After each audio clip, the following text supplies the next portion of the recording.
Hello, entrepreneurs. Joe DeChara back once again for another amazing episode of How to Win at Business and also how to win at your personal income taxes this year, folks. That's right. I'm coming to you live from downtown Bethpage, Long Island, New York. And I'm looking forward to this session. In fact, I'm looking forward to all the sessions because we've turned this broadcast into an educational forum where anybody could learn about the simple, uh, actually the complex tax laws and accounting and the things that people have to the hoops that people have to jump through just to file a simple tax return. It's an annual ordeal, and that's what it is for most people. And it's an ordeal. It's a business for me, and I love sharing my knowledge and experience to make things simple for you. And if you're watching live, give me a hashtag live. If you're watching a replay, give me a hashtag replay. And if you're not watching, everybody's lost. So you don't have to give us a hashtag.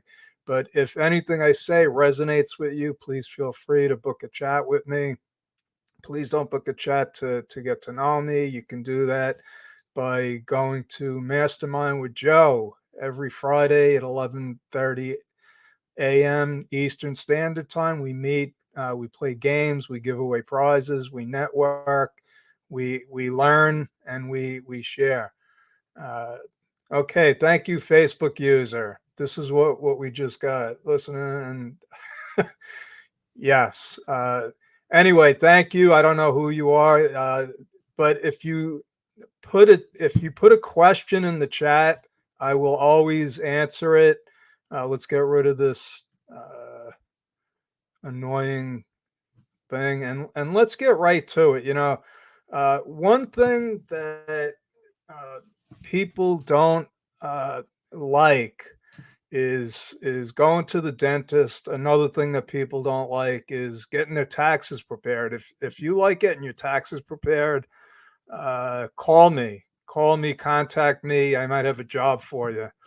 But let's go through this because you know there's always the secret is usually preparation for anything. Vince Lombardi said winning is a habit. You prepare. You don't just run out there and start playing football. And it's the same thing with your taxes, folks. It's really not brain surgery. And what I'm going to try to do is make this as simple as possible for you, so that when you get your taxes prepared, you're helping your tax preparer help you because that's what we want to do. Uh, we don't want any wrinkles. We don't want any misinformation. We don't want any mistakes, and we actually need your cooperation to do that. So let me explain what I mean and how this would impact you and impact the people that are preparing your returns. First of all, you have to understand that if you go to see your tax person without any documents, without the documents they need to file a complete and accurate return, uh, there's going to be a delay. Okay, there's going to be a delay and more chance for errors. And we're dealing with a lot of different issues here. You're dealing with third parties that have to give you the information. Hopefully, they're giving it to you timely. Hopefully, it's correct information because we know from just right what's going on right now. The IRS is giving all kinds of wrong information when it comes to recovery rebates, advanced child tax credits, and I've talked about those. I'll talk about them again. How do you overcome getting wrong information? And I think I'll touch upon that here because not every time you get information, be it a W 2, a 1099, interest and dividends, those are always, those are there's a W2C. W2, and that stands for corrected. A 1099C, it stands for corrected. So don't assume that just because you get a tax document that it's accurate, that it's 100% correct. You do have a an obligation and a right to question any information that you get from a third party. And also, like I said, you're getting information from the government. For instance, if you had unemployment, I know a lot of people have had unemployment the last couple of years. You actually have to get your 1099-G from the state. And usually, and a lot of times, same thing like with mortgage interest and student loan interest, they don't mail you this stuff anymore. You have to download it. So, I'm going in a few different directions now. So let's just go right to the form. The first thing, and I'm going to do a a training on this, is your filing status. Okay, because it's not as straightforward as most people would think. So if you're single, obviously you're going to file single. You don't have any dependents. It's just you. That's simple. You're married, filing joint. Okay, again, you're married, you want to file a joint return. Well, sometimes there's cases when you can be married and you don't want to file a joint return, so you're going to file married filing separately. Now, this is the worst filing status because you don't get all of the credits, you don't get all of the deductions. It comes with it a whole nother set of rules that we don't have time to get into. Head of household. Now, this is if you're a single individual, but you have a dependent. Okay, and there's all different kinds of dependents. The point here is that to get prepared, let's say you have a new dependent. Okay, let's say your mom, who was retired, just came to live with you and you're providing more than one half the support. Well, your tax preparer needs to know this information. Not only that you may have a new dependent, but you're going to need their social security number and date of birth. It's got to be the correct date of birth, and I'll tell you why. Obviously, it should be correct, but if it's not, the IRS is going to reject it. Okay, so usually I ask for a photo ID, and we put that in our secure portal. We have it as a record because, your driver's license or state issued ID usually is going to be correct. And also, if you just tell somebody, a date of birth, they could write it down wrong, they can transpose a number, or you could just get it wrong. So let's make sure you get all of your dates of birth and social security numbers correct. And that includes new dependents. My daughter and my son, well, my son didn't have the baby, but he has a new child. His wife actually gave birth, but I have two new granddaughters. They both have social security numbers and they both have a date of birth, believe it or not. And you have to come prepared with that. Your address, okay? If your address has changed, make sure your tax preparer knows it. I just had a client email me her new address. She moved from California to Tennessee. She's telling me ahead of time. We're changing her address in all of the tax programs in our database. So that was nice of her to tell us this. Uh, Again, okay, standard deduction, dependents, we just went over that.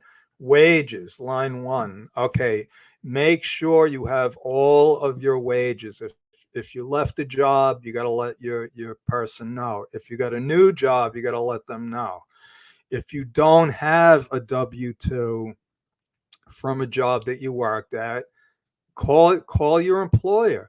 Try not to go to your accountant without the information. The worst thing that happens to us is we prepare a return, we file it, and then somebody says, "Oh, I forgot I had a job last year."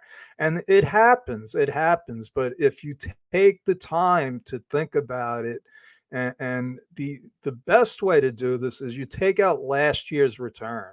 take out last year, even the last 2 years returns, see what information went on there. A lot of these tax programs, when we print them out as tax preparers, it doesn't just have your tax return. It's got all of the worksheets, all of the information that you gave us to prepare your return. So you could use that as a starting point. So that's your W-2s. Any interest and dividends, obviously the same thing. IRA distributions, pensions, and annuities. This is all information you're going to get from third parties. And even though, the 1099s for this stuff was supposed to go out January 31st, they don't all go out on time. And again, sometimes they're misstated, they're wrong, especially with IRA distributions and pensions. You got to be careful with the distribution codes. Okay, so the distribution code tells the IRS what's the nature of this distribution. So if you take a pension distribution early, you could get hit with a 10% penalty. Uh, if your if your pension is from a disability, well, that might be in a different tax category. And again, these come from third parties. I've seen plenty of times when the code is wrong. Now, you have to understand, when something comes from a third party, they're reporting it to the IRS. They're reporting it separately. So if you put it on your return and you say, oh, they put the wrong code on, and you just put the right code, well, it's going to come back. It's going to get bounced by the IRS. Not only is it going to get bounced, there's a very good chance that it's going to get delayed. If you're getting a refund, you might say, oh, why isn't my refund being processed? And you'll get, you'll go on the website, it'll say, it's being processed. And you'll say, well, okay, why is it taking so long? It could be because there's a mistake on your return. So if you take the time to review this stuff before you go and get your return prepared, it's going to help you. It's going to help your tax preparer. Okay. So, another thing that's real, don't rely on your tax preparer to catch all of these mistakes. Okay, for a number of reasons. Number one, we're very, very busy, believe it or not. We only have a small window of time to do a tremendous amount of work. So we do our best. We have checks and balances. In my firm, we have one person prepare, we have another person review, and then the final review is usually done by me. So there's three different sets of eyes on it. So I think if we get four sets of eyes on it, there's less chance for mistakes.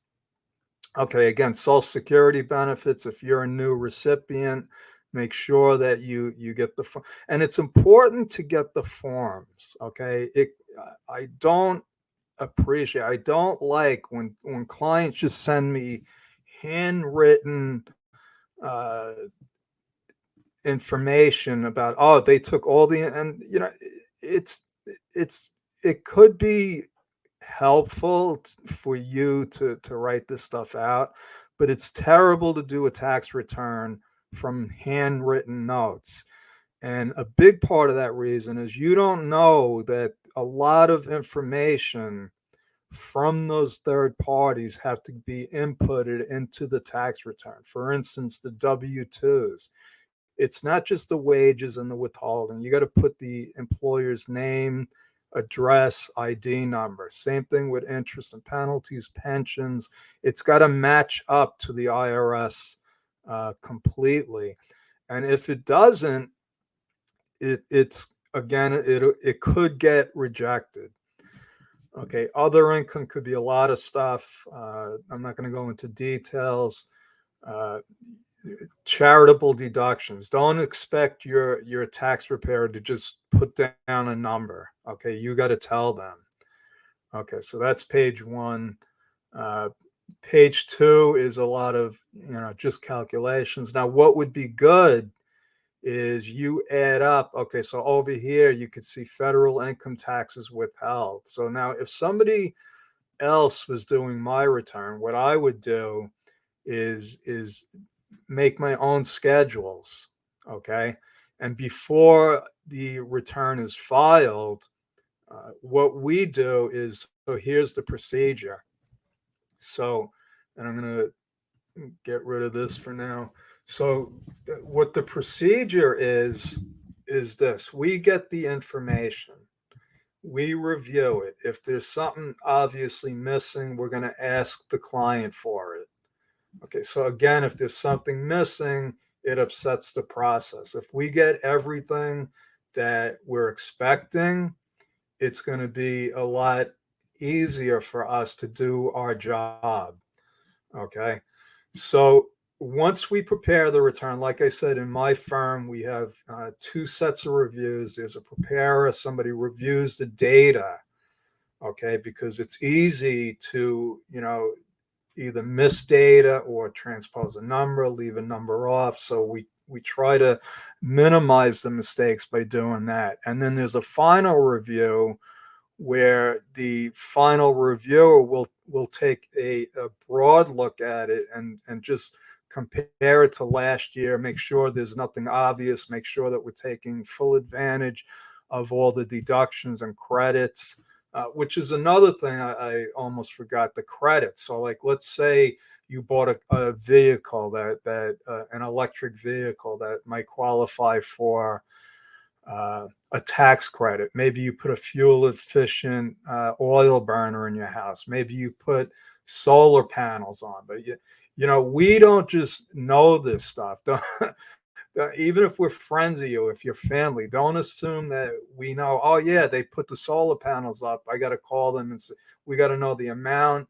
Usually these credits come with some kind of tax ID number that you can get off the supplier's website, and they'll give you a number, and those numbers a lot of times have to go in the tax return.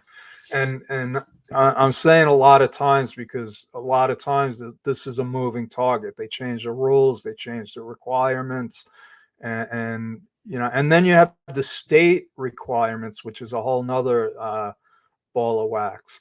But so now once we complete the return and we say, okay, you're good to go, what we do is we give the client a copy of the return and the electronic filing forms. We do not file the returns until we get those electronic authorization forms back. Why? Because we're not allowed to file them unless we get a signed authorization. Now, we have to save those authorizations because the IRS could actually audit us. They can audit the CPA firm, the tax preparation firm, to make sure that we're in compliance, because they're not getting signed paper forms from clients anymore, from taxpayers anymore. So, in between the time that we get those signed forms, our clients all have their returns. So now, if this was me, if I was going to somebody else, I would have, let's say I had two W-2s. My wife got one and I got one. Okay. I'm not just going to, I know how numbers work. So I'm not just going to assume that they put the numbers in, right? So I'm going to total my wages. I'm going to total my interest. I'm going to make totals of everything, the withholding. And when they give me the return, I'm actually going to look at it. There's something I want to show everybody here that's on every return. And let me see if I can make this bigger. Okay, right next to where it says sign here, it says, oh, I'm sorry. Yeah, sign here. Under penalties of perjury, I declare I've examined this return and accompanied schedules, blah, blah, blah. Every tax return has that. And what I believe is that's like the catch-all. You could blame your accountant. No, and that might be the case. Accountants make mistakes, believe it or not. But once you sign the return, you're taking full responsibility because, like I said, once I give you the return, it's not just so that you have it. I expect you to look it over, find it. if that it's complete and accurate, and then you sign off on it, and then you give us the authorization. Because once we have that authorization, we're pushing the button to get it filed. So I would rather have a client review the return, ask me questions. I don't mind I actually like getting questions because it keeps me sharp.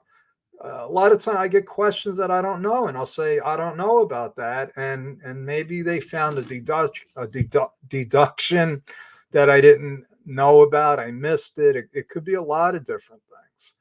Maybe they forgot to tell me that they adopted somebody, and they say, "Hey, where's my new kid on the tax return?" It could be anything.